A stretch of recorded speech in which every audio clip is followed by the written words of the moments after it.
ترمذی شریف کی روایت ہے، حضرت ابو برزہ رضی اللہ تعالیٰ عنہ فرماتے ہیں کہ سرکار مدینہ صلی اللہ علیہ وآلہ وسلم کا فرمان ذیشان ہے، آپ نے فرمایا لا تزول قدم عبد یوم القیامت حتی یسأل، کل قیامت کے دن میدان محشر کے اندر جب ایک ایک انسان کو آدم سے لے کر خاتم تک قیامت کے دن پیدا ہونے والے بچے تک کو کھڑا کیا جائے گا، اولین آخرین کا اجتماع ہوگا، تو کسی بھی انسان کے قدم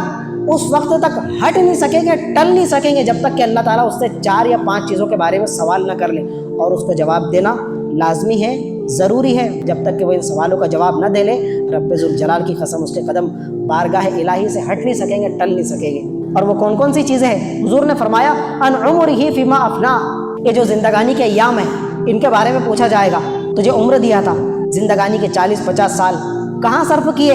اپنی عمر کہاں فنا کی، کس کام کے اندر، نیکی کے اندر بسر کی یا نافرمانی کے اندر بسر کی۔ دوسرا سوال ہوگا وعن علمہ فیما فعل فیہ، قاری صاحب آپ نے 13 سال عقل کنواں کے اندر علم حاصل کیا،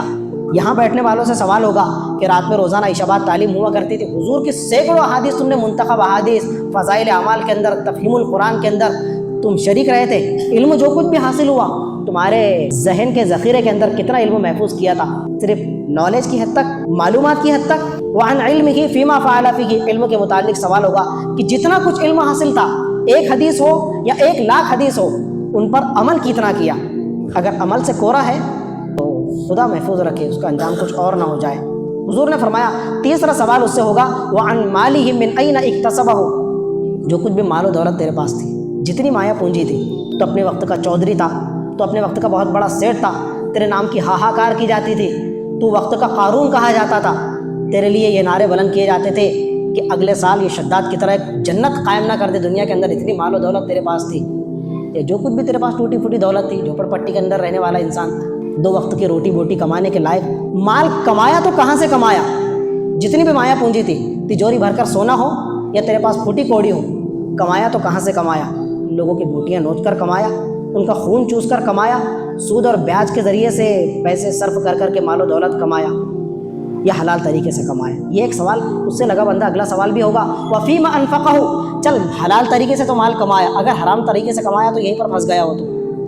اور اگر حلال طریقے سے کمایا تو اب یہ جو مال تھا اس کو خرچ کہاں کیا؟ نائٹ کلبوں کے اندر تو نے اپنے پیسے خرچ کیا، گرل فرینڈ بوائے فرینڈ کے کلچر کے اندر اس کا شکار ہو کر تو بھی اپنی گرل فرینڈ کے ساتھ وہاں پر گیا تھا اور شراب کے جام تو نے لٹایا تھا، فلاں جگہ عرس قائم ہوا جہاں پر اس جگہ پر ڈانس کیا گیا، قوالیوں کی اور رقص و سرود کی محفلیں سجائی گئی، تو اس پر اپنا پیسہ خرچ کیا؟ یا مسجد کے اندر ایک پنکھے کی ضرورت تھی، مسجد کے اندر صاف صفائی کے لیے ایک جھاڑو کی ضرورت تھی، ایک غریب قسم پرسی کے عالم میں مسجد کی پائریوں پر بیٹھا ہوا تھا، واقعتاً وہ فقیر محتاج کلاش تھا، اس کے پاس ایک وقت کی روٹی بوٹی کا انتظام نہیں تھا، تیرے جیب میں 1000 کی نوٹ تھی، اگر تو چاہتا تو 10 روپے صرف کرتا، اللہ کی راہ میں لٹاتا، لیکن وہاں پر تو منہ بسوڑ کر باہر نکل گیا۔